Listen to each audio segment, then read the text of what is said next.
Vakratunda Mahakaya Suryakoti Shamaprabha Nirvignam Gurume Devo Sarvakayesu Sharvada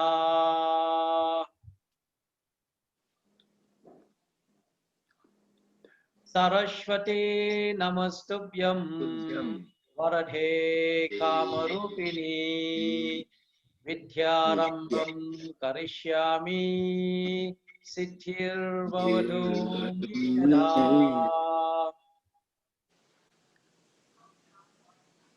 Shuklam Bharadaram Vishnum Sashivaranam Chaturbhujam Prasanna Vadanam Dhyaye Sarva Vighnopashantaye.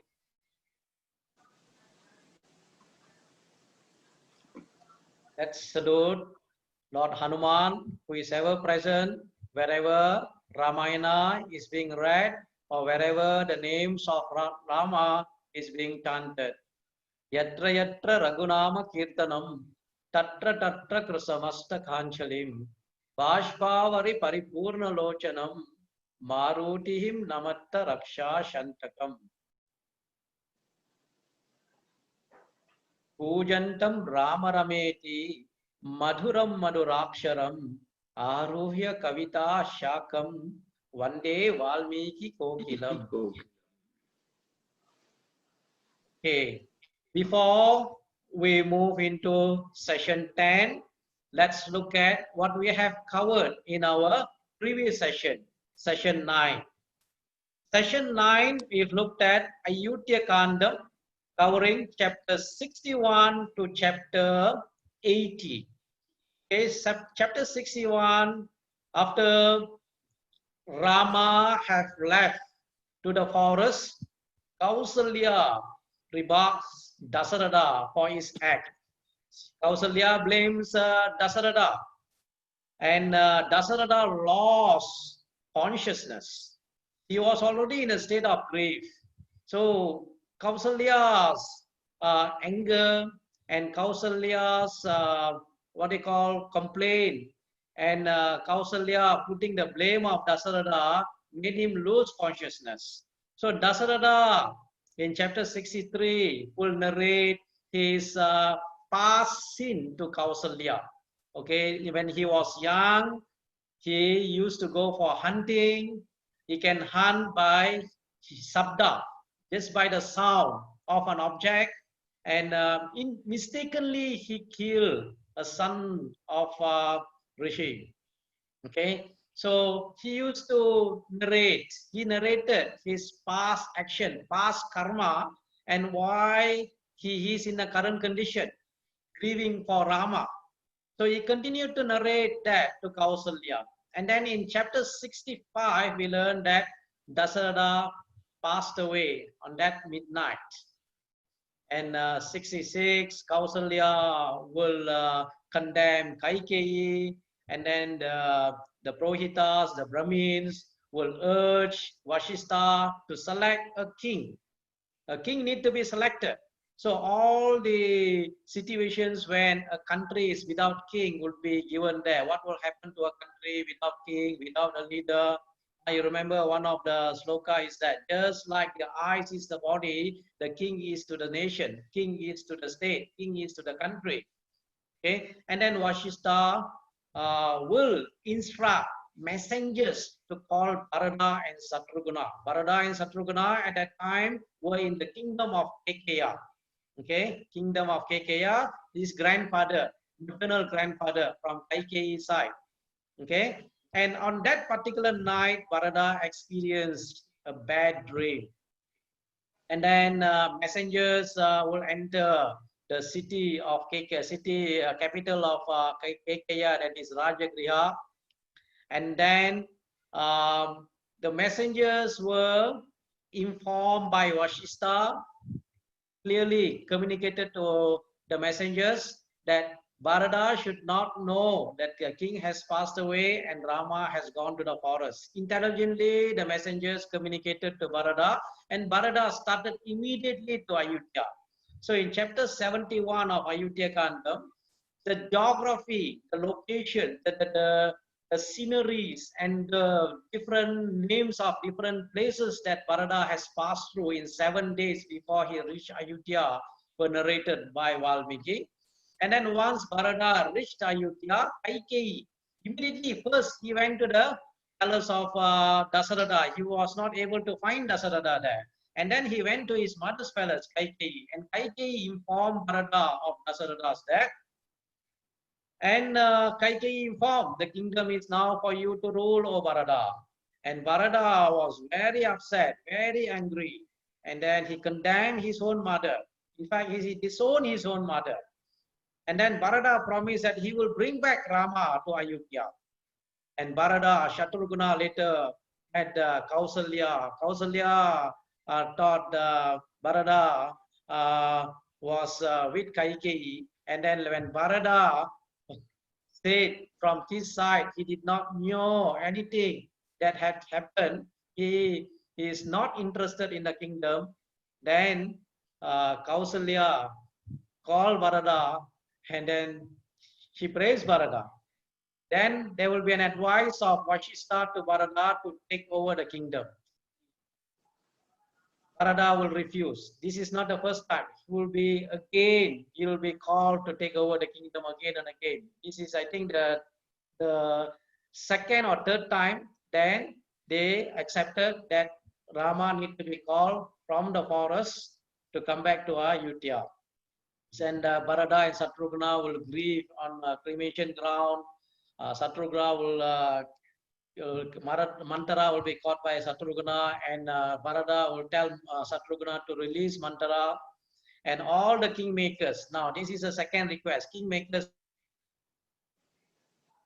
request Bharata to take over the kingdom, but Bharata will refuse. And then Bharata will instruct construction of highway from Ayodhya to Ganga. So this is these are the areas that we have covered in the previous session, session 9. In session 10, we are going to cover 20 chapters, 20 sargas.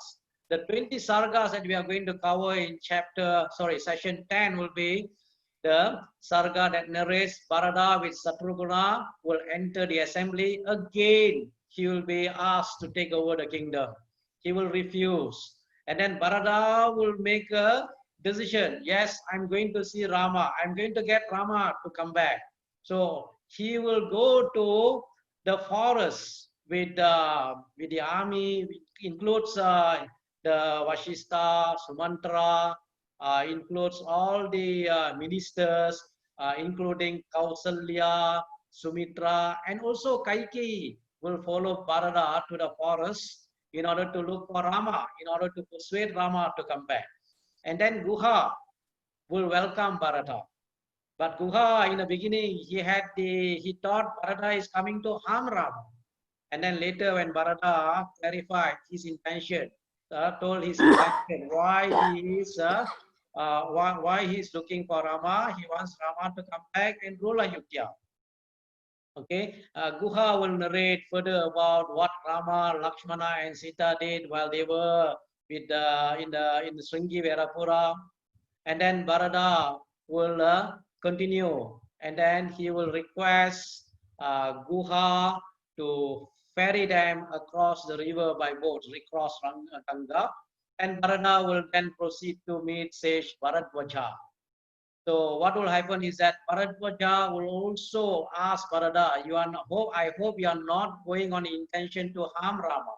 Again, Bharata have to clarify. You have to remember, Bharata is somebody who have been misunderstood by many persons in the Ramayana itself. If you look at even his father, his mother, and then Kausalya, Guha, okay, then we have Bharadwaja, Lakshmana, okay. And then Bharata and his army will reach Chitrakuta mountain. So Rama, then there will be a chapter 94 and 95 will be more about description of Chitrakuta by Rama to Sita. And Rama and Sita will spend some time in Mandakini river. And then Rama will hear a sound of an army. Then he will request Lakshmana to climb up the Sala tree, and then Lakshmana will see Bharata coming in, and Lakshmana will get very angry. He will tell Rama, okay, get your weapons ready, your brother. Bharata is coming to harm us. I will kill him today. So Bharata was very angry. So what Rama will do is that he will pacify Lakshmana. Lakshmana, who was very angry with Bharata. So then Lakshmana will be pacified. Bharata will continue his search for Rama's hermitage. And chapter 99, Bharata will meet Rama and he will fall at the feet of Rama. And then chapter 100, Rama will inquire about his father's welfare. And also very important part of this chapter, chapter 100 is that chapter 100 is all about management, how a country should be managed. So a lot of lessons in management will be there. Management, leadership, and administration. In fact, that particular chapter, I might spend a bit longer time in giving the details on the art of administration or art of management. So we look at chapter 81 where Vashishta will convene the assembly. Bharata will be invited, Satrughna will be invited. So what will be happening here is that the next day, the palace official did not know of Bharata's decision. Okay, Bharata told Kausalya, Bharata told whoever at that period of time, but he did not tell the officials of the palace. Vashishta was known. Vashishta was not made known about the intentions of Bharata. So what will happen is that the palace officials who did not know of Bharata's decision were getting ready for the ceremony connected with Bharata's coronation. So when Bharata got up in the morning, at that time, the musicians were performing their morning duties, just like how they did it for King Dasaratha. So, awakened by the noise of the musicians, Bharata expressed his distress in following word. So, what was the word? What was the things that was said by Bharata? What a terrible blunder has my mother committed. My father, Dasaratha, has gone to the other world. Rama, who is Dharma incarnate, has gone to the forest. And I'm drowned in the ocean of sorrow. And the state is without a ruler. So this is what was complained by Bharata in a very stressful condition, or he was frustrated and even depressed at that time. So in the royal court, Sage Vasistas ordered the messengers of the court, please request the leaders of our community, also Bharata and Satrughna, along with their friends, to come quickly to the court. This is an urgent business. As Bharata entered, they cheered him as they used to cheer Dasaratha. So here in this chapter, Vashishta will again tell Bharata to take the kingdom. So what Vashishta will say? Vashishta voiced the feelings of the assembly to Bharata. Vashishta said, my child, King Dasaratha has given this kingdom with all its treasures to you. Rama, who had been commanded by the king to go to the forest, promptly obeyed his father's command. So command. So Vashishta is putting a word in the same way, just like how Rama had obeyed the command of his father. In the same manner, O Bharata, you should ascend the throne. Ascend the throne which has been bestowed upon you both by your father and your brother, and crown yourself as the king. So when Bharata heard this, he was greatly pained to hear this, and in flattering voice and grief, he said, how can I claim the throne which rightfully belongs to another? The throne doesn't belong to him, he said. He will give various arguments. Of course, he says the elders in the dynasty always becomes the next king. So he said, how can I claim the throne which rightfully belongs to Rama? Rama is the elder, and he is every way every way superior to me. I shall only gain help for myself and disgrace this dynasty if I take over the kingdom. The sin has been committed by my mother, but it does not please me. I salute Rama standing here. I shall follow him and him only, and he alone is fit to be our king. Holy sages, I have already given instruction for the contingent of army and all our leaders to proceed with me to the forest where Rama is. I shall persuade Rama to return. If, however, he refuses to return, I shall, like Lakshmana, stay with him in the forest. A beautiful road is already being paid for the joyous return of Rama to Ayodhya. So this was what was mentioned by Bharata. See, Bharata refused to take over. Bharata was greatly pained when they said, you are going to be the next king and you have to follow the command of the father. And Bharata made a decision. He made a decision earlier. He already decided earlier. He has nothing to do with the kingdom, nothing to do with whatever boon that was requested by Kaikeyi, that was granted by Dasaratha. He wanted Rama to be back. He wanted to go and bring Rama back to Ayodhya. So this chapter, the next chapter is a chapter of Bharatha's journey towards the forest. 26 verses in this sarga.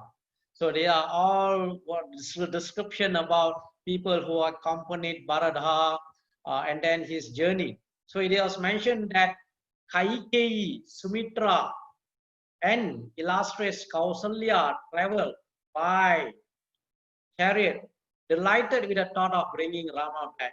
At this time, Kaikeyi already realized her mistake. Her mistake was following the instruction of mantra.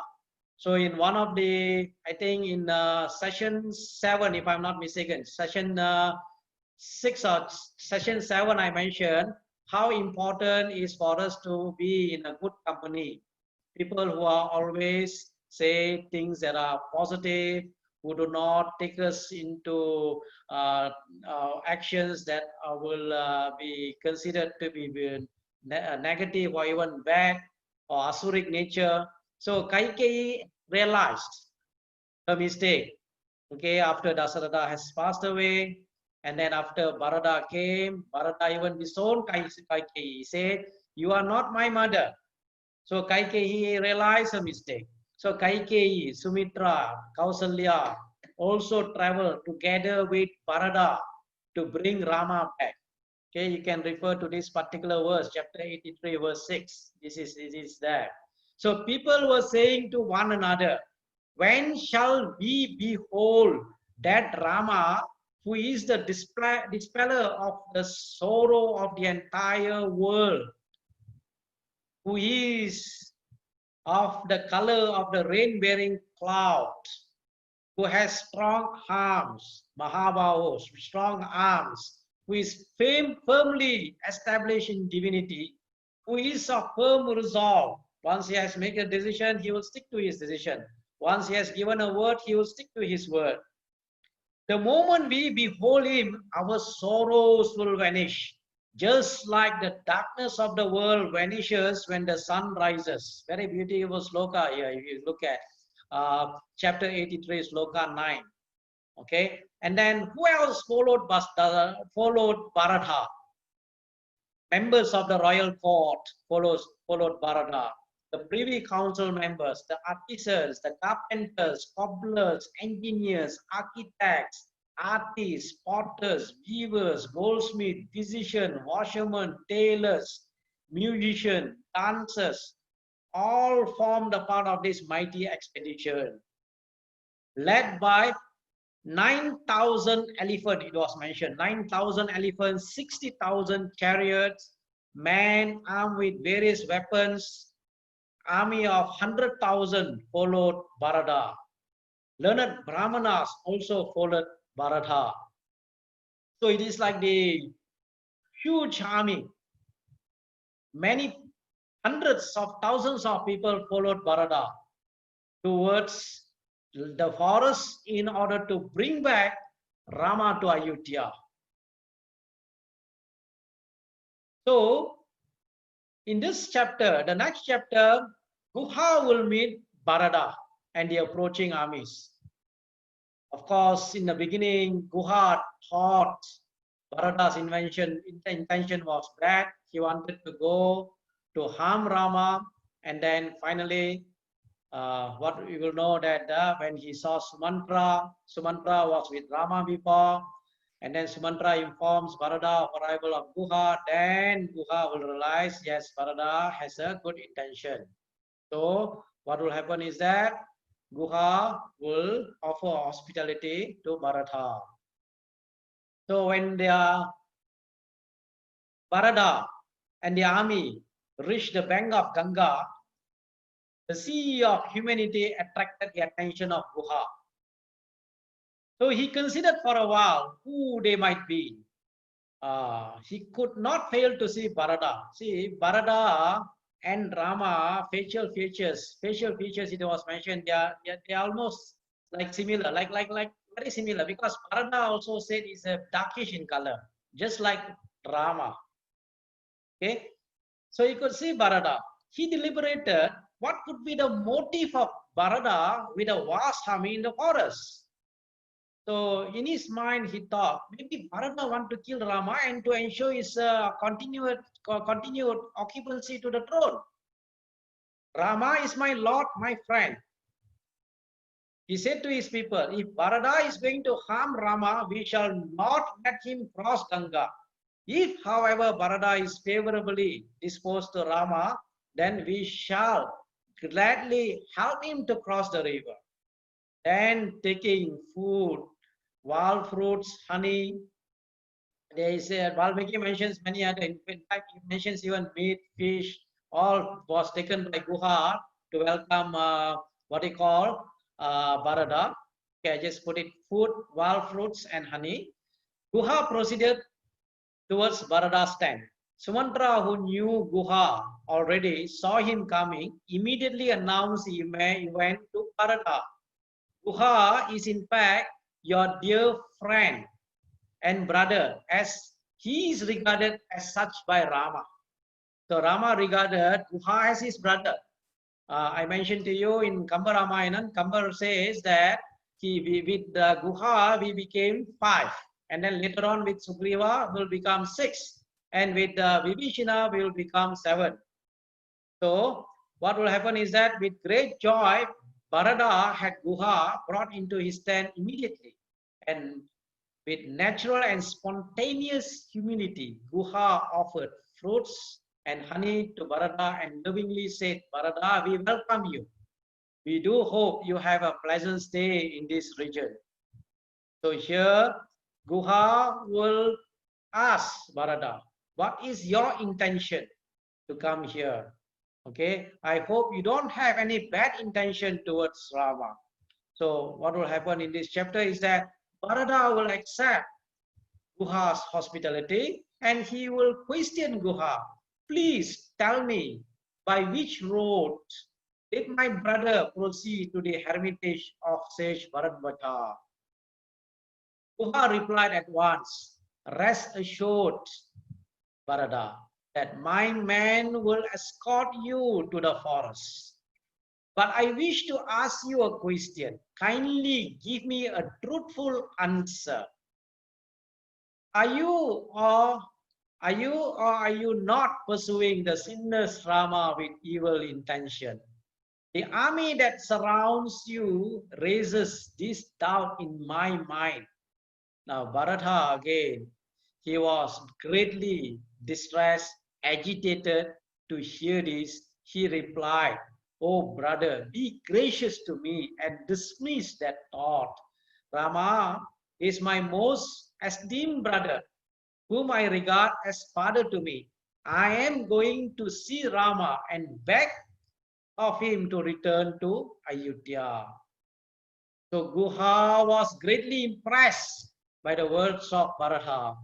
Lovingly and joyously, Guha said to Bharata, "Blessed indeed thou art, O Bharata. I see no one equal to you in this earth. Your glory will be eternally sung in the world. As much as you wish to bring back Rama, thus reverse his misfortune."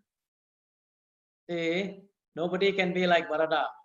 Okay, people now, politicians, kings, leaders who wants to remain in power, they want to be there. In this case, Bharata, even though kingdom was given to him, he wants Rama to come back. He said he's not he is qualified, well qualified to take over the kingdom, but he said Rama is more qualified than me. Rama is our king. He wants to get Rama come back to Ayodhya. So that is why here Guha, when he heard what Bharata said, he was greatly impressed. Guha said, "I see no one equal to you in this earth. Your glory will be eternally sung in all worlds." If you do a study about Bharata's character, individual character analysis, a lot of things we can learn about devotion, his devotion toward Rama. People always compare whose devotion is greater, whether Bharata's devotion or Lakshmana's devotion. Lakshmana and Bharata, both they are like the two eyes. Both, you cannot say Bharata or Lakshmana. But of course, there are people who debate. They say Bharata, some will say Lakshmana. Okay, but here in this case, Bharata was given the kingdom, but he refused the kingdom. That is why we hear from Guha. Guha said, "Nobody is equal to you. Your glory will be sung in three worlds." As they were speaking, the sun sank in the western horizon. But with heart with grief, Bharata did not sleep. Bharata tossed about, unable to enjoy peace. Seeing this, Guha became convinced of the noble intentions of Bharata. Then we find in the next chapter, Bharata and Guha. Bharata, here Guha will recall the conversation with Lakshmana about protecting Rama and Sita at night, and Lakshmana's negative self-talk that he had, lamenting about the state of Dasaratha, Kausalya, and also Sumitra, will be narrated by Guha to Lakshmana. To relieve him somehow of his anguish, Guha revealed to him the events of the night when Rama and Lakshmana, along with Sita, slept on the same ground.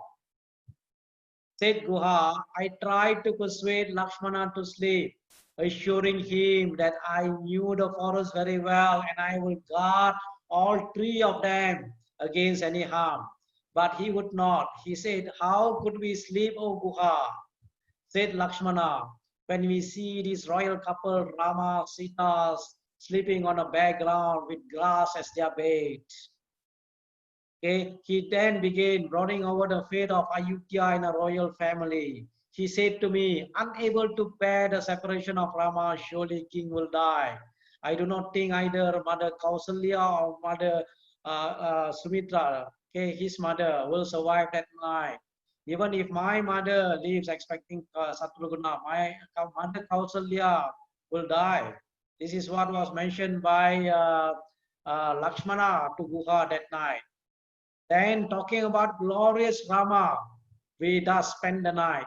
The next day, wearing matted locks, clad in bark of trees and skin of animal, deer skin, with their weapons on their shoulders, the two heroes walked away with Sita. Thus was narrated by Guha to Bharata. And then in this chapter, the next chapter, the conversation between Bharata and Guha continues. Bharata was in a deep grief after talking to Guha. Okay, he fell unconscious. Kausalya consoled Bharata. And then Bharata asked about where, what Rama, Sita, Lakshmana ate, and then where did they sleep on that night. Guha narrated everything. So Guha's graphic description of the manner in which Rama, Lakshmana, and Sita departed to forest made Bharata to contemplate the feet of Rama. How devoted Bharata is to Rama. Calmly he reflected for a while. He visualized the royal family in a ascetic attire, okay, like what the sage used to wear. He fainted. Seeing this, Satrughna also cried, wailed aloud. Hearing these, the queens rushed to where Bharata was. Mother Kausalya lovingly lifted him with great tenderness. At her soothing touch, he woke up. She asked, "Are you well, O my son, Bharata? Or now the lives of all of us, people of Ayodhya, depend on you." After reassuring Kausalya that he was well, Bharata requested Guha, "Show me where my brother slept with Sita. What did he, on what did he lie down? What did he eat that night he spent here?" Guha replied, "I placed before noble Rama fruits and various dishes, which she politely returned, saying, 'Friend, we do not accept gifts. We only know how to give.' He and Lakshmana subsisted only on water of holy Ganga. Lakshmana then prepared a bed of grass under Ingudi tree, which Rama and Sita slept, showing the least discomfort. So this was narrated by Guha to Lakshmana. Whatever happened that particular night when Rama, Sita, and Lakshmana was at Sringi Verapura. And the next chapter here, Bharata inspects the place where Rama stayed overnight with Guha. So he was in a state of disbelief that such thing can happen. And then in that particular sloka in the chapter, Bharata will be thinking about the destiny. We'll be talking about the impact of destiny on the lives of people. So with intense grief, Bharata will say, "Here, under this tree, that noble Rama spent the night with Princess Sita. Accustomed to sleeping on soft bed, how could noble prince and princess sleep on grass? It is unbelievable. It appears untrue to me. It makes me feel that it's like a dream. Rama, king of Dasarada, slept on bare ground, which could make Sita daughter of King Janaka and daughter-in-law of King Dasarada, sleep on bare ground. Here, obviously, the blessed Sita slept. A devout wife considers this grass bed she shared with her husband most comfortable. Blessed is Lakshmana that he has gone with Rama to serve him. So Ayodhya, condition, he will lament about the condition of Ayodhya, that now the king and Rama have left. Even the enemies do not wish to invade Ayodhya now, though it is left undefended. So because the army all came with Bharata looking for Rama, from now I shall also wear matted log and dress myself. See, Bharata here, from now, he is making a promise that from now I shall wear matted locks and dress myself in the bark of trees. Rama will return to Ayodhya. I will take his place in the forest. If he does not return to Ayodhya, I shall stay with him as a ascetic and also as his servant. So this is what is the condition of Bharata as he is narrating to Guha and to the others who are there. So he is promising himself, if Rama, he wants to make sure that Rama returns to Ayodhya and he takes his place in the forest. So in the next chapter, what happened is that Bharata crosses the river Ganga with the help of Guha. So what will happen is that he will be moving towards the hermitage of sage Bharadvaja. Bharata and the entire entourage spend the night at the very spot where Rama, Sita, and Lakshmana spend their night before leaving for Chitrakuta. Early next morning, Bharata got up with Satrughna and said, "Satrughna, it's a time that we cross Ganga. Please get Guha at once so that he can take us across Ganga." At that time, Guha approached them and inquired if both of them, if they had a good night rest.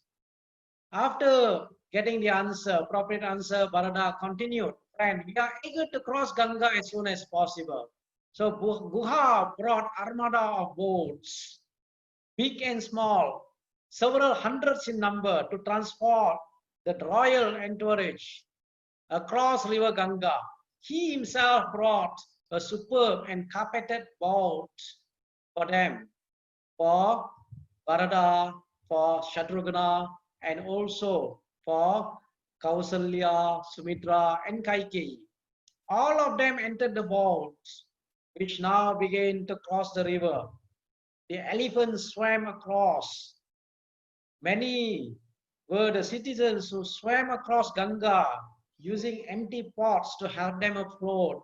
This was narrated by Valmiki in those particular sloka, how the citizens also crossed the what they call Ganga. Others depending nothing but their strength of their arms. Reaching the other bank of Ganga, the party soon arrived at the forest near Prayaga, the Allahabad current location. So here, what Bharata will say is that Bharata will tell Vashista, and Bharata and Vashista will go towards the hermitage of Sage Bharadwaja. So they do not want the entire army to go to the hermitage of Sage Bharadwaja. So Bharata will request Vashista, accompanied by sages, to go to the hermitage or the ashram of Sage Bharadwaja. Bharadwaja will welcome them, and he and Vashista greeted each other with great reverence. They inquired about one another's welfare was inquired. Bharadwaja intuitively knew the identity of Bharata and addressed it. He knew the intention. In fact, he knew the intentions of Bharata as well. Okay, but he addressed Bharata. He told Bharata, "Oh, Bharata, you ought to be in Ayodhya, ruling the kingdom. What are you doing here? What are you doing here in the forest? By right, at this stage, at this time, you should be ruling the kingdom." The noble Bharata had gone to the forest with his brother and wife to fulfill the word of his father. I hope, O Bharata, you do not wish to pursue him and harm him. Okay, although Bharadwaja is a sage, no, but just to hear from the Bharatas, directly from the Bharata, he did ask this question. It's something like he misunderstood Bharata, but actually he did not misunderstood Bharata. If you look at who are the people who have misunderstood Bharata, Bharata was misunderstood by his own father, misunderstood by his own mother, by Mantara, and then by Kausalya, and then later by Guha, later by Bharadwaja, and then we will also hear from Lakshmana himself. Lakshmana also will misunderstand Bharata. Although there will be one verse in, not one verse, in one of the chapter, in Ayodhya Kanda, he will be assuring Rama, Bharata will take good care. In order to follow Rama to the forest, he will say, Bharata, noble Bharata will take care of everything. So he was saying something positive about Bharata. But later on, you will find in chapter, the chapter that is going to come later, Bharata will be having negative thought. Sorry, Lakshmana will be having a negative thought about Bharata. When he saw Bharata coming with an army, he thought Bharata is coming to harm Rama. So you'll tell Rama to get ready with a weapon. Okay, let us, we have to kill Bharata. He even said that word. Okay, so whatever happened, so he will say that Bharata was greatly shaken by the words of sage Bharadwaja. In tear-choked voice, he would say that, Lord, may such thought not find in your holy mind. Whatever happened in Ayodhya during my absence, that is against the wishes of my heart. I am going to meet Rama and beg him to return to Ayodhya. Highly pleased, Bharadwaja said, I knew your mind very well. but express the doubt in order to strengthen your resolve and manifest your glory. I know where Rama is. He is in Chitrakuta. It's a mountain, it is a hill, Chitrakuta. Spend the night here and depart tomorrow. And Bharata agreed to the proposal of Sage Bharadwaja. Here in this chapter, chapter 91, Bharadwaja will offer food and entertainment. So in fact, in the beginning, Bharata was reluctant. He thought, is it possible for Bharadwaja to entertain the entire army? So he was actually reluctant. He actually reluctant to accept the hospitality. But later on, Bharata accepted. Okay, to see what Bharadwaja would be able to do. So what will happen is that Bharadwaja will entertain the entire army. So he will invoke, it is said he will invoke Vishwakarma, he will invoke all the devas. So if you read this particular chapter 91, what are the type of entertainment that was given by Bharadwaja to Bharata and his army? It was said he used his yogic power to invoke the devatas. Mentioned was Vishwakarma, Indra, and all the devas. The devatas instantly transformed the ashrama into a dreamland with lawns, building, river, liquor, food, everything what one ever want. And know what happened? When the army and people were given all these things, they even declared, this is heaven. We are not going back to Ayodhya, not to Dandaka. For one particular moment, because of the enjoyment, they forgot the purpose they were here. They, in fact, forgot why they came there.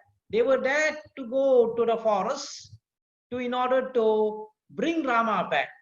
But due to the temptation, due to the hospitality, they forgot their purpose.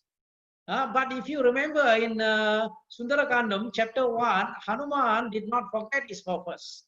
Chapter 1 of Sundarakandam, even though Mainaka came, offer hospitality to Hanuman, take a rest. And then after you take the rest, then you proceed to where you want to go. Hanuman said, I'm in a hurry. I'm going with a goal in mind. I need to go to Lanka. I need to go and search for Sita. So hospitality, okay, he refused. Challenges came. He overcame the challenge from Surasa Simika. Then he reached Lanka. So Hanuman, with a goal in his mind, he did not stop. But here in this condition, in this sloka, actually, if you really look into the sloka, the army and the people, they declared, this is like an heaven. I'm not going back to Ayodhya. I want to stay here.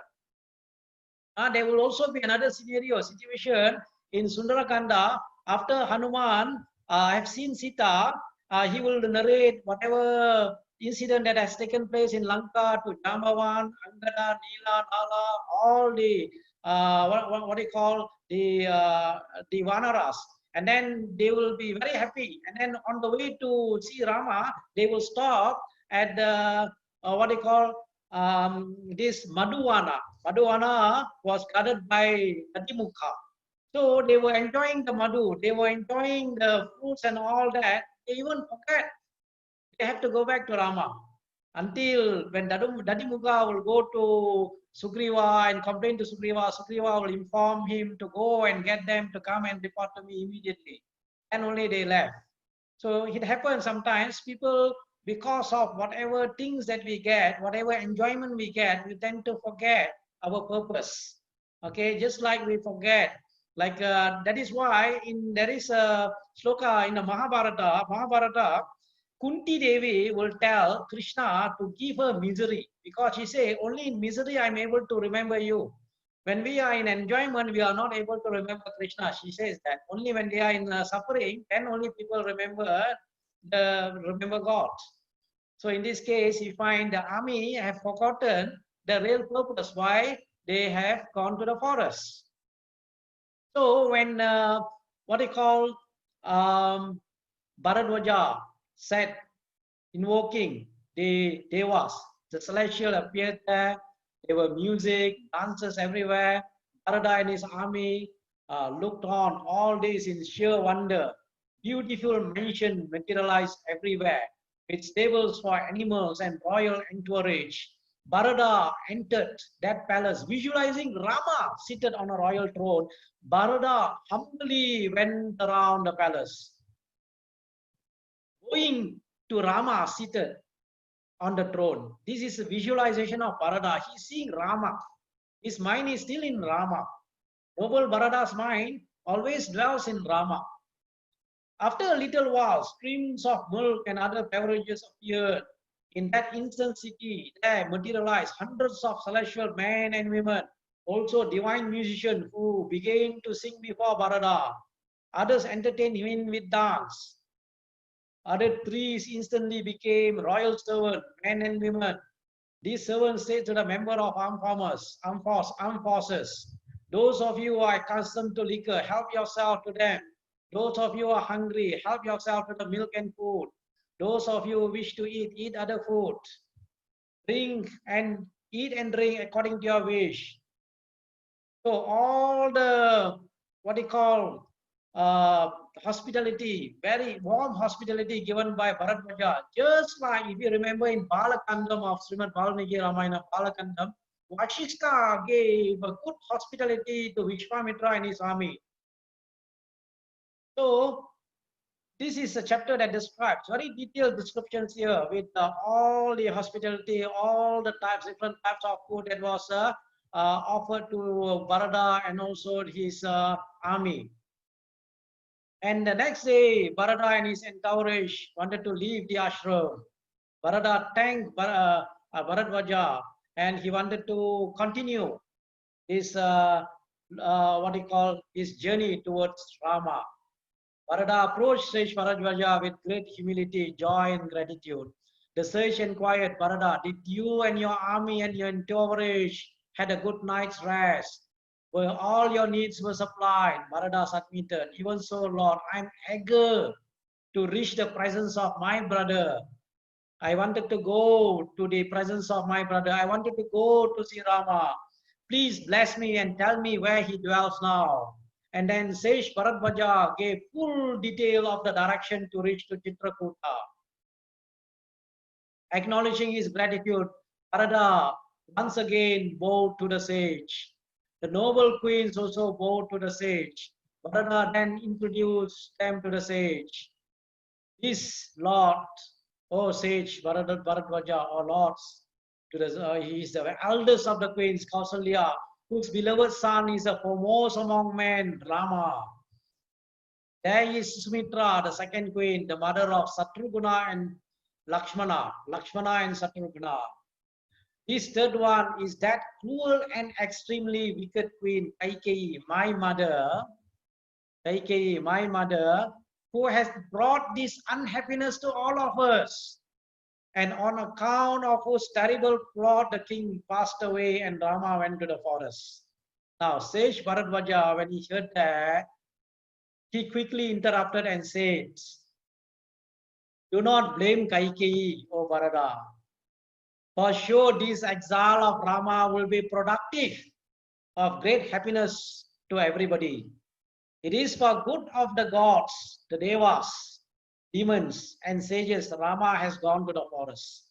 See, sages are able to know what is happening, what has happened, what is happening now, and what is going to happen.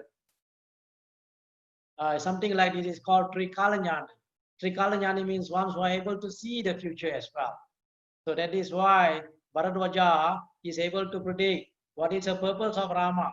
Even Bharadwaja knew the purpose of birth of Rama.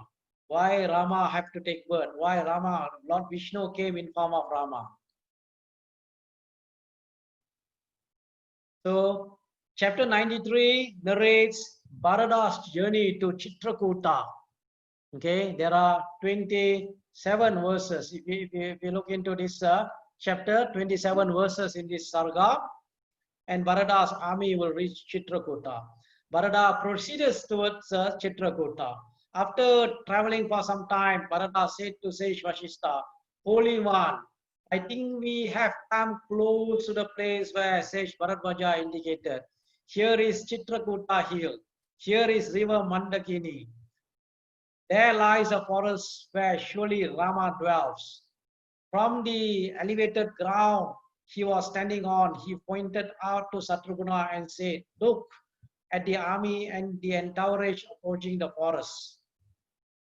The forest, which was uninhabited and which therefore lies silent, resounds with a noise produced by these people and these animals. It sounds like Ayutthaya itself to me. Bharata then ordered the army to stop and dispatch few soldiers to find where Rama's cottage stood. He saw smoke rising at some distance.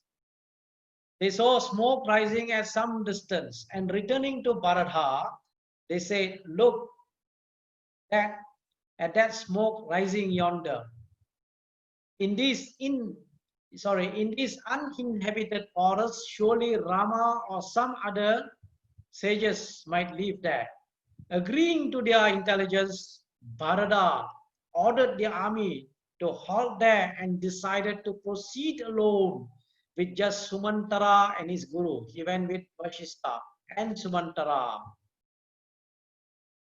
So chapter 95 is a chapter that describes the 94 and 95.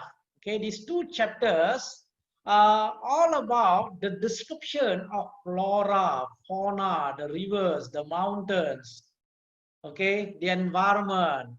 Rama will be describing it to Sita.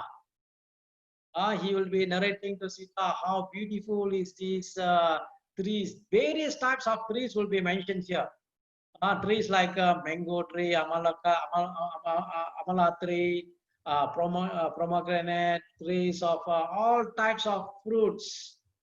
Okay, fruits of what they call bilwa, what they call wood apple, all types of fruits, trees also will be mentioned. Anybody who wants to know about the very different types of trees, okay, different types of flora and fauna, the rivers, you can read this chapter, description of Chitrakuta mountain.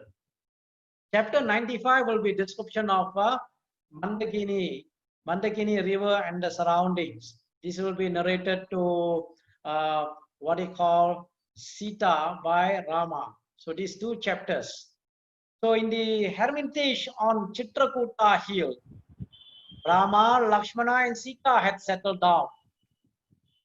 In fact, they began to love the simple, austere forest life. Often Rama would roam with Sita in the forest, pointing out to her the various wonderful scenes, signifying the wealth and glory of Chitrakuta hill. He would say, you could spend hours, days and years looking at the infinite variety of trees found on hill in the forest. I will never taste sorrow if I live for a long, long time in this forest. Of course, with you and Lakshmana. And then he will continue, by coming away to this forest, I am happy that I am able to fulfill my father's pledge. And I am happy that Bharata has been installed on the throne.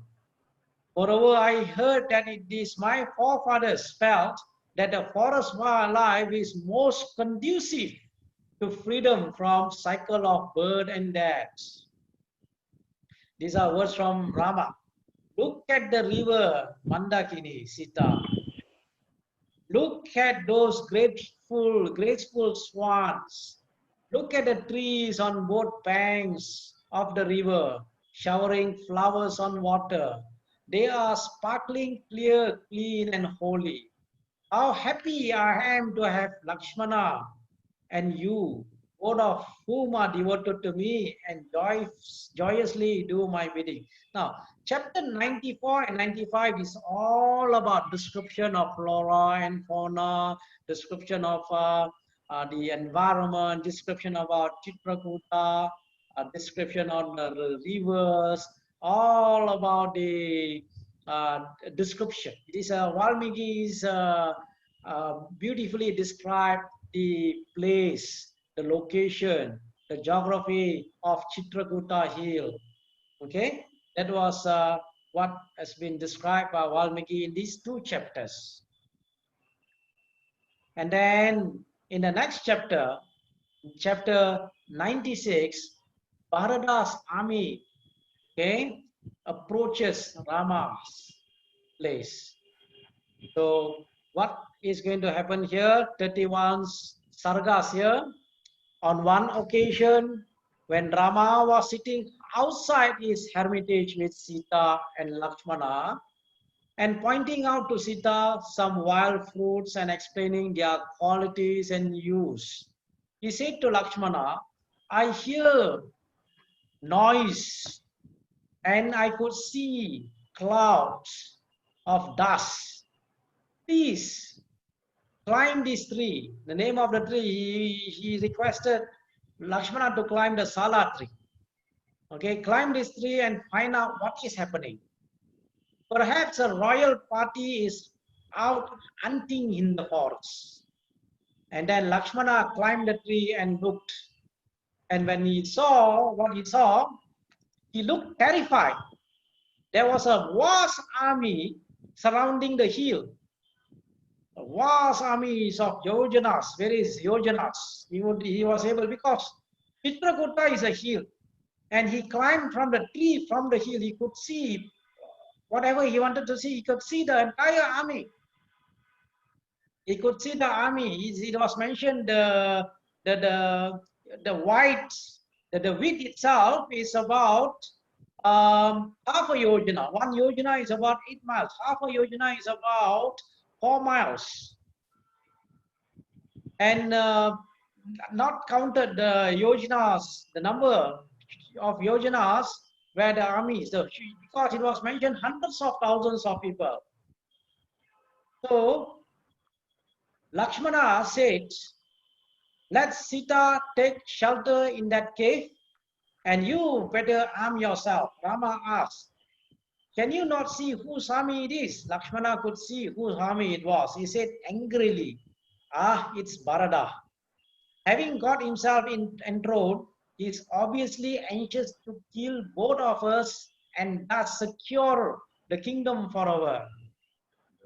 I can clearly see his personal agenda, personal ensign on the chariot.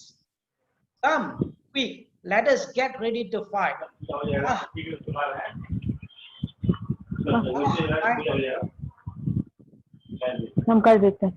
Okay. I'm happy today that I shall see that treacherous Bharata, who is the cause of all the hardship.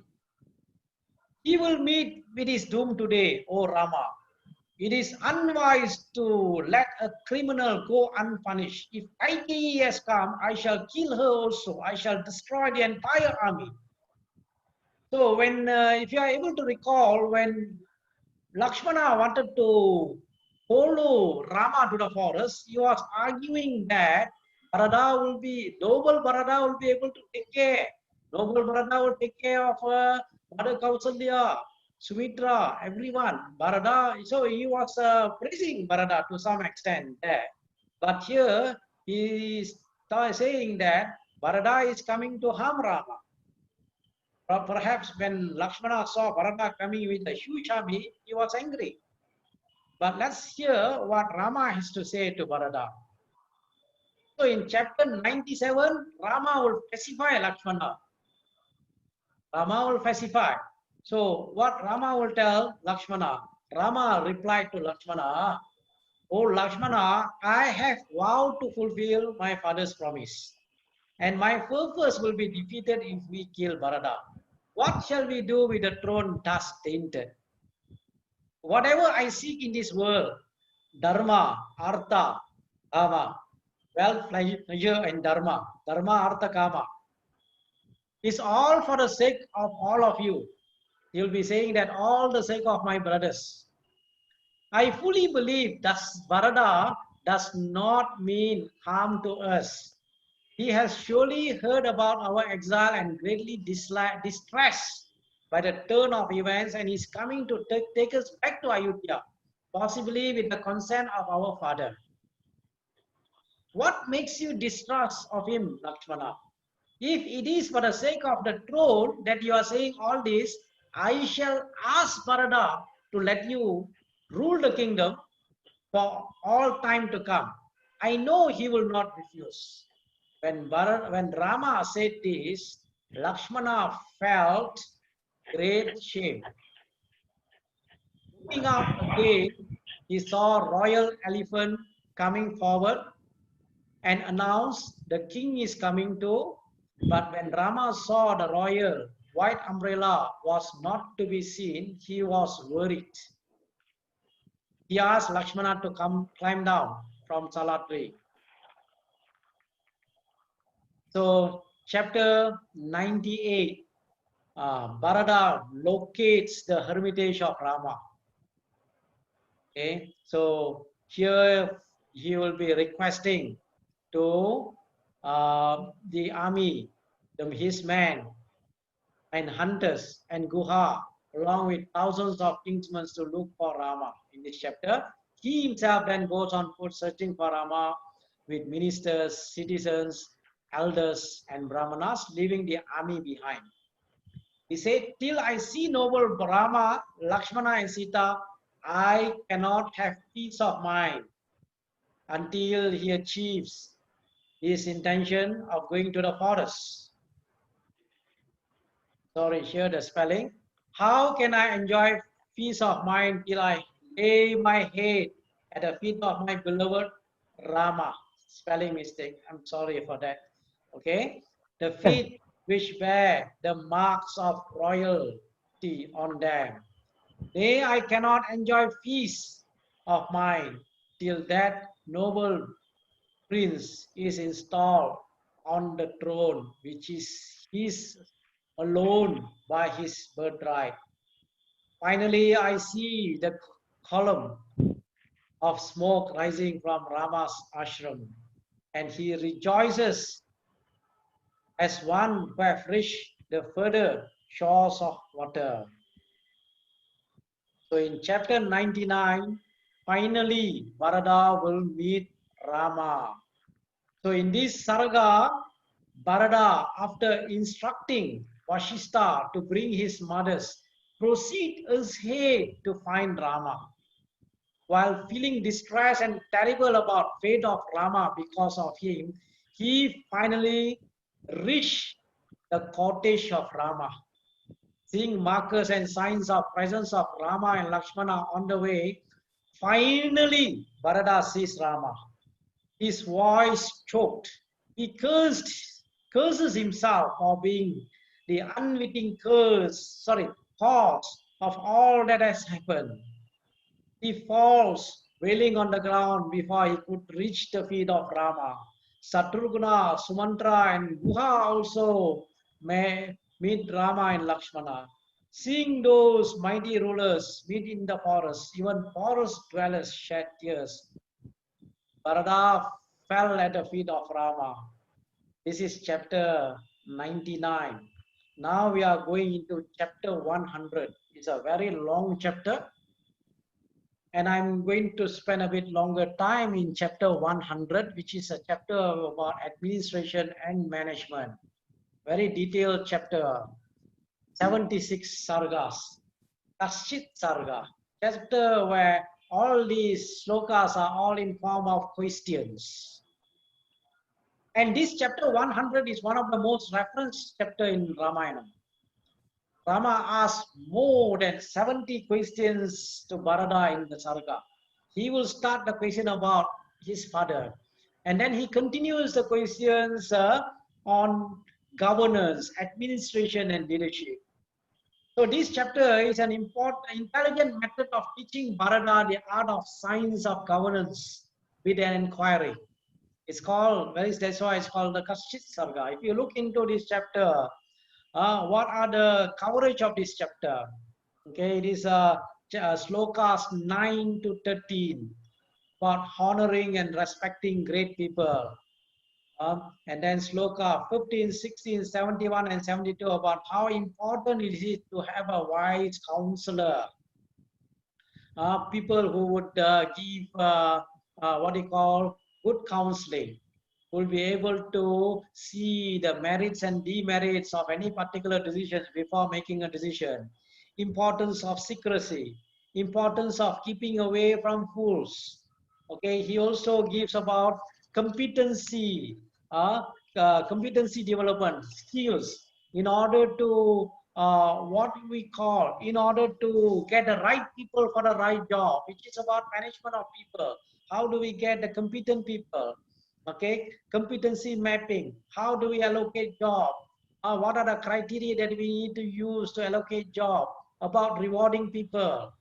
He also asks questions to Bharata about the law, justice, punishment, taxation, yeah, issues relating to taxation, treasury management, also relating to army, defense, okay, intelligence gathering, spies, mark of a great city, city development, quality of life, even mentioned here in Ramayana. Just if you look into chapter 100, if you read at least 2 or 3 times, you'll be able to get the grasp of how a state should be ruled, how a country should be ruled. Even on the areas on business development, economic growth. So don't tell that economic growth, nothing mentioned in the Puranas. Puranas have, the Idiasas and Puranas have a lot of information on the economics, okay, in terms of the administration, in terms of leadership. From Valmiki Ramayana, you can also find in Mahabharata, Shanti Parva and Anushasana Parva, Bhishma will also be giving something similar to Yudhishthira about leadership, about governance. And then in the 4th century, we have a book that is called Artha Sastra by Kautilya, Chanakya. Many of you might be familiar, Chanakya. Chanakya, are known as Kautilya. He's also known as Vishnu Gupta. He has a book called Artha Shastra. Artha Shastra is also about economics. It is about politics and economics. So it is mentioned that Kautilya has taken a lot from previous Artha Shastra. In fact, the first Astra Shastra, if you are able to recall, is this from chapter 100 of the Ayutthaya Kanda, which is based on the questions of Rama to Bharata.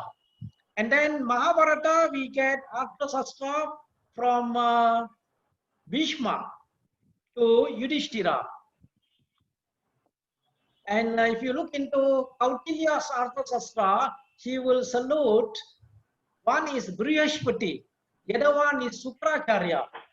If you know, Brihaspati is the preceptor of the Devas. Then Sukracharya is a preceptor of the Asuras.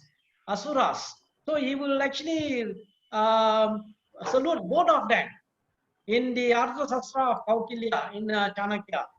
Okay, so you have a lot of information here about how, in terms of Purushatras, the trap that a king should avoid, 14 traps, attributes of a successful king, and many other ideas that will be given by Rama to Bharata in form of a question. So what later I'm going to go through some of the slokas within video. Now in chapter 100, you see 99, chapter 99, Bharata came, fell at the feet of Rama. Bharata had nothing, he cannot say anything at that time. He was in full of emotion. So seeing Bharata after a long time, Rama was also in full of emotion. Rama was overwhelmed by joy. And after repeatedly embracing Bharata, kissing his forehead in tender affection, Rama seated Bharata on his lap and began to inquire his welfare and welfare of everybody in Ayutthaya. So Rama will tell Bharata, "Oh Bharata, I'm happy to see you after a long time, oh Bharata. But why have you come to this dense and uninhabited forest? Why have you left father alone in the palace and come here? How could the old king endure your absence? I hope the king has survived. And the great tragedy that struck him, I hope too that he has not left this world. Are you all right, oh Bharata?" This is where Rama started his, what he call, questions. So actually, as I said, this chapter is quite a long chapter with several slokas, many slokas, 75 over slokas in this chapter, 75 slokas. So here he starts questions. I'm not going to go through all the questions. Some are here, some I'm going to read from the sloka from the chapter 100 from Ayutthaya Kantam. So he will be starting with how are the priests of royal household? Do you treat them with due respect? Do they perform their religious duties properly? Do you honor the gods, our ancestors, royal servants, preceptors who are worshipful as one's father, aged people, physician, also holy brahmanas? Are you looking after your own personal teacher? Okay, here Sudanwa, who is well versed in warfare, knows the secrets of missile. Have you appointed the right type of counselors to advise you? Okay, these are essential. It is very important to have ministers who maintain secrecy, strict secrecy. And this is a secret to victory. I hope you do not act without advice of ministers. I hope you do not consult too many people. You have to consult. You cannot make a decision yourself, and you cannot have too many people to consult. You must have the right number of people to consult. Again, I hope you do not proclaim your decision before they are giving effect to. Do you also ensure that the official secrets are not leaked by any untrustworthy officials? Do you realize that one wise man is more beneficial to the country than thousands of fools? Have you entrusted most important officers to the first-rate officers, secondary officers to mediocre officers, and so on? Do you have confidence in the ministers that you have appointed? Very, very important. I'm going to read for you some. I'm going to, sorry. I'm going to read for you some here. So here he says that in one of the slokas, I trust that you have not. Sorry, where is this sloka? There will be quite a number of slokas here. If I'm looking, if you can look into sloka number 17, 18, 19. I'm not going to read through all the sloka. It is about strategy. It is about how you are going to formulate strategies, how you are going to what you call use the opportunities as quick as possible. So it is about leadership. It is about, I looked at this slokas 17, 18, 19, and 20. It is about a management that is called strategic management. Strategic management is a management where it's a long-term management, looking into the country, the state, the organization, asking questions like where the organization, the country is now, where it will be 5 years from now, 10 years from now, long-term direction. You are looking into strategizing. Something like having a vision, where the organization is going to go, where the country is going to go. Mission, why do we need to go there? Objective, what do we need to do in order to get there? Strategies, here it is mentioned about strategies here, if you look into, okay, strategies, how we are going to get there, the action plans, okay, the opportunities that is presented by the environment. Here it says opportunities, don't wait for the opportunity. When the opportunity comes, quickly grab the opportunities. Don't wait too long for an opportunities. Okay, these are given in sloka number 19. And then he further looks into, it is very important for a country, for you to have one person who is very beneficial than to have thousands of fools. These are Krishna Sharma in his commentary. He is writing that he gives a comparison with Duryodhana and Arjuna. Duryodhana was very happy to get Krishna Sena, Narayana Sena. When he went to see Krishna, he wanted the Sena. Arjuna also went to see Krishna before in the Udyoga Parva of Mahabharata. Arjuna and Krishna, Duryodhana went. See, what happens is that Duryodhana went first, but he was sitting where Krishna's head was. Arjuna came later. And then Arjuna was sitting where Krishna's feet was. When Krishna woke up, he saw Arjuna first. And then Duryodhana said, I came here first. But Krishna said, because Arjuna is younger to you, I will give the choice for Arjuna to first to make a decision. So Krishna divided himself unarmed, and also his Narayana Sena.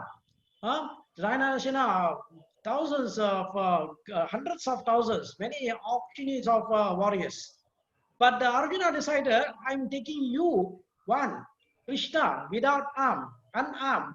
But Duryodhana was very happy at that time. He got the army, Narayana Sena. So something like that, even you have one person, like Arjuna was wise to take just Krishna. One person, one wise man is more beneficial to the country than thousands of fools.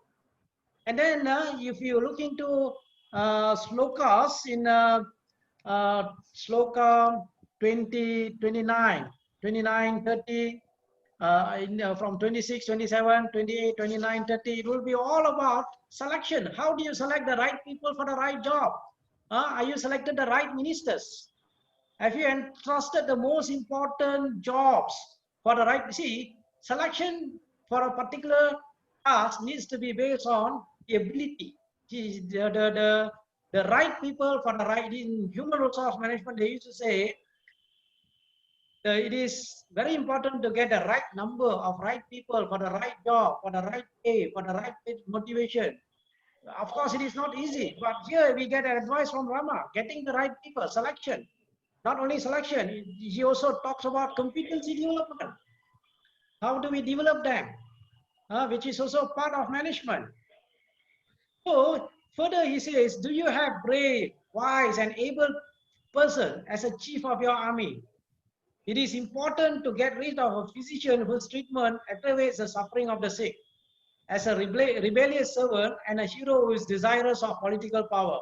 Here he talks about political strategy. Some of these are also part of political science. Okay, he who does not get rid of these, he is himself destroyed. He says that you have to know what, okay, the type of people that you have. I hope that the servants of the states receive their wages at the appropriate time, promptly, or else the administrative machineries becomes inefficient. Compensation management in a human resource management mentioned by Rama here, you need to pay at the appropriate time. Otherwise, there will be something like a breach of contract. People won't perform if you don't pay them well, if you don't pay right wages for the services that they rendered. Okay, what will happen is that if they will attack, they will go to unethical means. What will happen is that they will accept bribes, corruption will increase. All these things are mentioned there. Rama mentioned. I would suggest anybody who is a manager, a leader of an organization, read chapter 100 few times. You'll be able to know what management is, what administration is, what leadership is, how to run organizations can be learned from here, how to run a state can be learned here. Even politicians can learn a lot from here. We learn about Rama Rajya. The Rama Rajya, essence of Rama Rajya is all in chapter 100 of Ayodhya Kandam. Ayodhya Kanda, chapter 100 provides you what essence. But what Rama is not teaching Bharata here. Rama is actually asking questions from Bharata. All these are in form of questions. Rama continued, I hope you are vigilant as a wise ruler should be. Have intelligence officers constantly watching the foremost functionaries in the state. They who are favorably disposed towards you, and those who may not be disposed towards you, especially they who have been hostile towards you, and those who have later returned to your fold should be carefully watched. Carefully you have to watch. I hope, Bharata, you do not encourage the worldly-minded Brahmanas who consider themselves learned but who are expert in destructive endeavor. Here he is telling, even at that particular time, they had the Ramayana. Tell me, O Bharata, is Ayodhya as impregnable as it has always been? As its name implies, Ayodhya means unconquerable, cannot be conquered. Are people of different group classes carrying on their respective profession diligently? more than 70 over questions.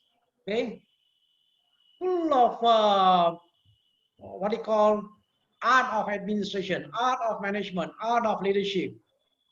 So Rama further says, our kingdom has always been free from crime and violence, poverty, drought, and full of wealth of every kind, inhabited by cultured people. Is this tradition is being maintained by you, my dear brother? So it was mentioned in in Yuddhakanda after Rama Pattabhisheka, and also in Uttarakanda, the concluding part of Uttarakanda, it is mentioned that during Rama rules, there was no crime. Even people can put the goals in the outside the house, nobody will take. No poverty, everybody is well. The type of quality of life that people of Ayutthaya experienced during the time of Rama was well narrated by Valmiki. You will find that narration in Yuddhakanda at the end of concluding part of Yuddhakanda, and also in the concluding part of Uttarakanda, well narrated by Valmiki. So that is why I say, is our kingdom always be free from crime? No criminals. In Kamba Ramayana, Kambar says in Ayutthaya, in the description of Ayutthaya, in the first book, how Ayutthaya was described during the time of Dasaratha, he described, he said that in Ayutthaya there are shops for so many things, but shop for locks and keys are missing. There is no shops for people to make locks and keys, because you do not need locks or keys. Why? Because we don't need to, even you put the goals or money everywhere, nobody will take if it is not, it doesn't belong to them. So it was said, Ayutthaya at that time, no crime, no violence. Hardly you see any in the poverty. People are not in poverty. No drought. Full everybody's quality of life excellent, due to the what you call during the time of Dasaratha Raja, and then later Paduka Raja by Barada. Barada will be administrating. He will install the Paduka. So Paduka will be ruling Ayutthaya for 11 years, and then after that Rama Raja. Okay, so he will be asking the question: do farmers and industrialists enjoy your special protection so that the state national economy may be sound? Farmers, very important. He says, farmers, because of farmers we get food. The food that we eat comes from the farmers. So every country, every economy, from Ramayana we learn that we have to look at the agriculture. Agriculture is very important. If there is no agriculture, there is no food. So then, of course, the industrialists. So he's pointing out here, could the farmers and industrialists enjoy your special protection so that the state of the national economy may be sound? Are the women folk in the kingdom properly looked after and guarded against all hardship and exploitation, if there are any? What is equally important, I do hope there is no excessive reliance on them, or they are taken into confidence in matters of national security. Brother, now tell me, are the forests in our territory well maintained? Maintenance of the forest. Are the cows and other animals properly taken care of? If we don't take care of the cow properly, then the agriculture. So many questions here actually would give us reflection, will help us to reflect on how a kingdom should be run. Do you ensure that your the fort and other fortifications have adequate supply of food and ammunition? I hope with all this you are able to balance your budget and you do not incur deficit. Anybody from an economics background? So when I studied long ago, my undergraduate was in economics, Bachelor of Economics, before I moved into management of human resources with my master's and doctoral in human resource. But in economics, we learn about fiscal policy. So in economics, you learn one is monetary policy, the other one is a fiscal policy. Okay, fiscal policy is about government's revenue and government's expenditure. So you can have surplus policy, where surplus means income is more than spending. Then you have deficit means spending more than income. Balance means spending equal to income. So here, part of fiscal policy is also mentioned by Rama here.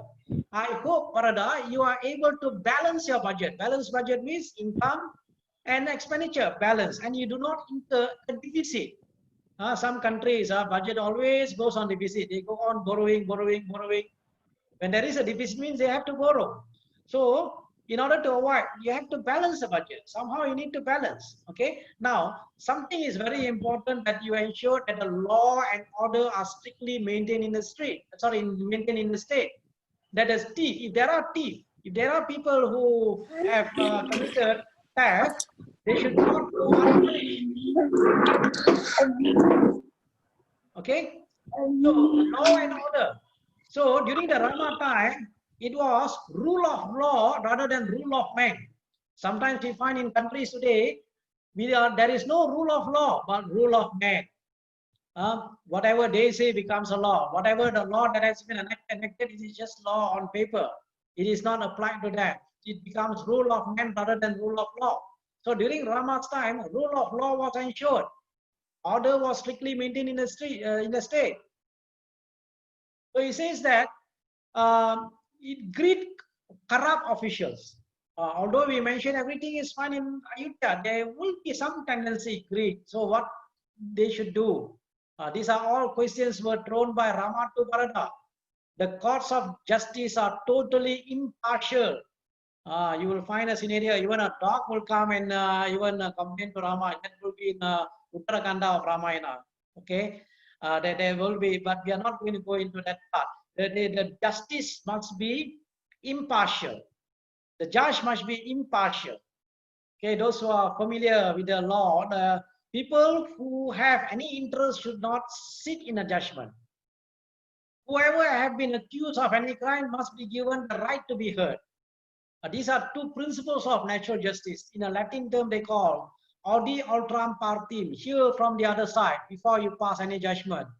Okay, anybody who have been accused must be given sufficient opportunity to not only to know the case against them, but also to answer the case. Hear from the other side. And then the people who sits in a judgment, they must be impartial. Nemo judax in causasa, Latin term, which means no man shall judge for his own cause. They must be impartial, so that no innocent man shall be punished. The burden of proof must be from the state. State must prove that a person is guilty, not the person who proves himself innocent.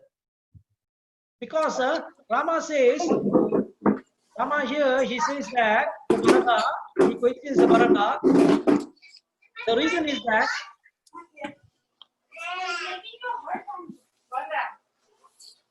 okay, all right. The reason is that he said the tears that falls from the eyes of innocent man who is punished destroys the king's welfare.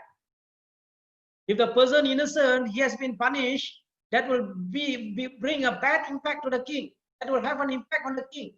King's welfare will be destroyed if the king punish innocent man. So anybody who are familiar in literature like a Tamil literature, King Pandya in the Silapadigaram, okay, the case of Kannagi. Anyone here who are familiar will know.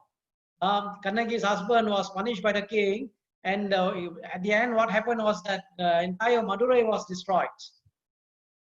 So remember that the tears that falls from an innocent man who is punished will destroy the king's welfare. So they have to be impartial. They have to protect. These are on the. This is what Rama asking about. What they call justice, about law and order.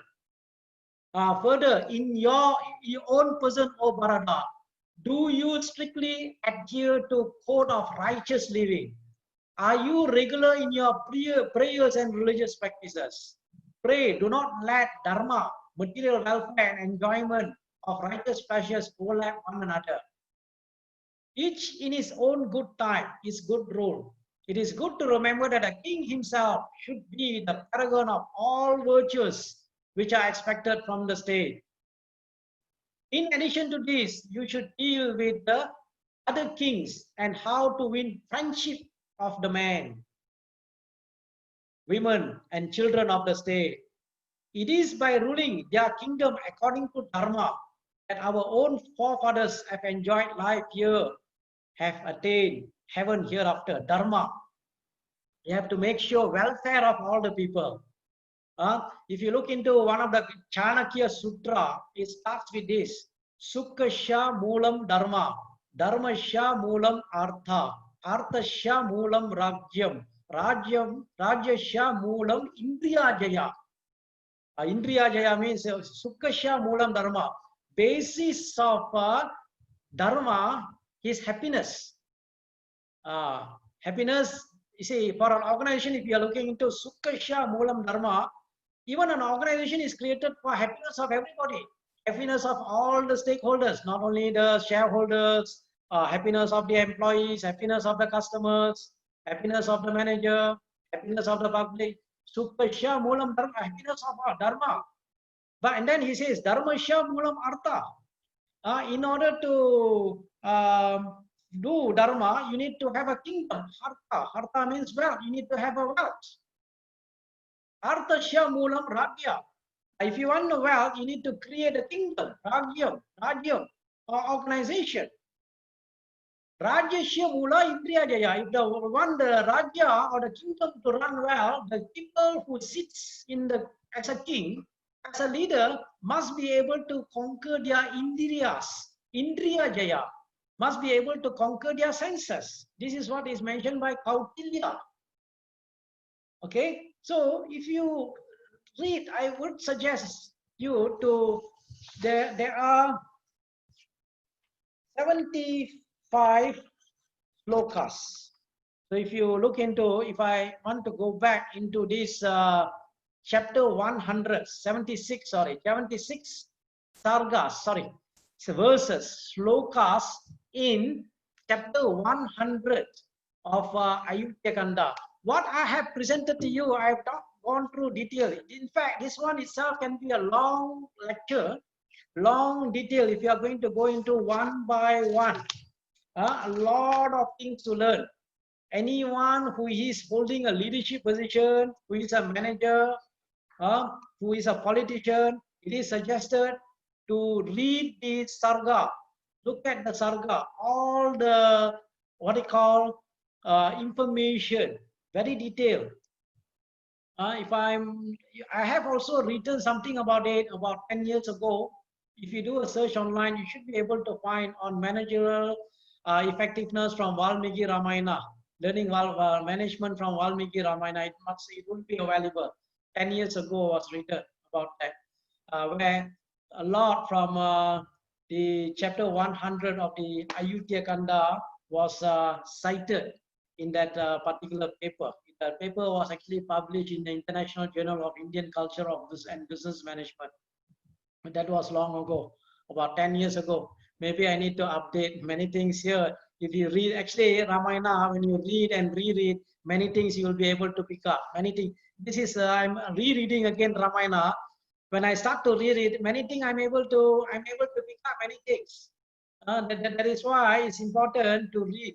Even the Bhagavad Gita, which consists of about 700 slokas, when you start to read and reread, many things you are able to get, many things you are able to pick up from that. There are things you might have missed in the past, you will be able to pick up when you learn, when you continue to read the Bhagavad Gita.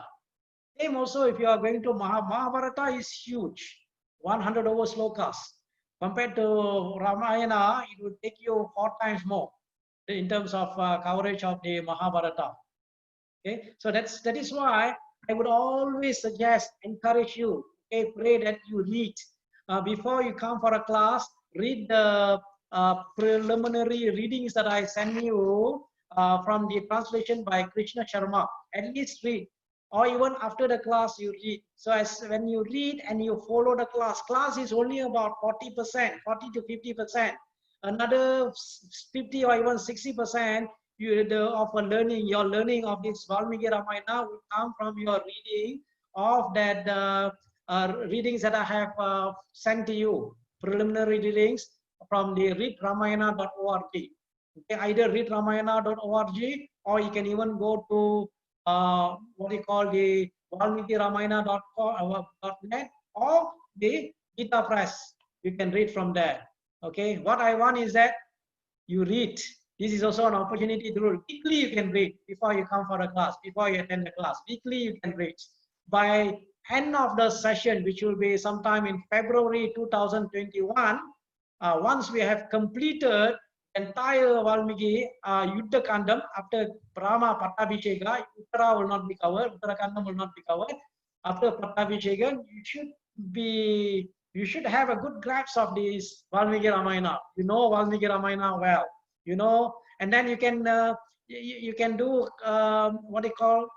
It's easier to read other regional Ramayanas after you have done Valmiki Ramayana. Whether you read Ramcharitmanas, Kamba Ramayana, Iltachan's Adhyatma Ramayana, then you have Ranganada Ramayana, Kritivasa Ramayana, many other Ramayanas. Okay, so that I've done from chapter 100. Chapter 100, I spent a bit longer time, but I can spend more. Okay, if you have questions, you can put it in your chat section related to what we have covered in session 10. I will get the questions. If there are any questions from session 9 and session 10 together, maybe Mr. Shiv Prakash will email to me. Then I will, go through. If there are any questions, I will answer in next session, or I will create a audio, or I will share with you in the WhatsApp group. Okay.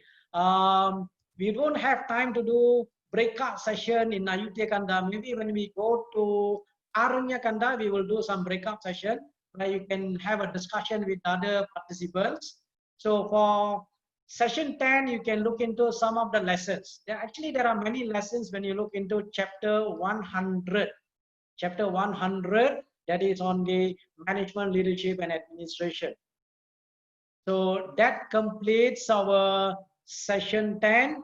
Sri Rama Rama Rameti Rame Rame Manorame Sahasra Rama Tatulyam Ramanama Varanane. So that we have completed the session 10. And if you have questions, any questions that you would like to ask, feel free to. We have time. I think we have time. We can take few questions.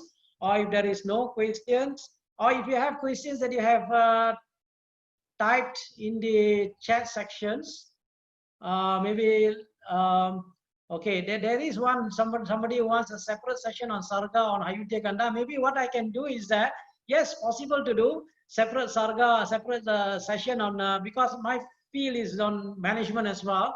I'll be able to give you very detail about the areas on management, administration, and all that from chapter 100. Or I can take from the relevant slokas. I can share a PPT. Okay, PPT on chapter 100 on the relevant slokas that relates to management. In fact, if you read the translations on from Krishna Sharma on chapter 100, the translations that he has given itself is very simple. He has written in a very simple language, and I'm sure you'd be able to follow it well. In fact, if you need some commentaries or something from managerial perspective, I'm happy to provide that.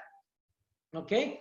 So there are questions. Maybe I will request Mr. Shiv Prakash to email me once, maybe from session 9 and session 10. If there are any questions, then I will answer in the WhatsApp, either in a WhatsApp or in the in the next session. All right. Okay. All right. Thank you to every one of you.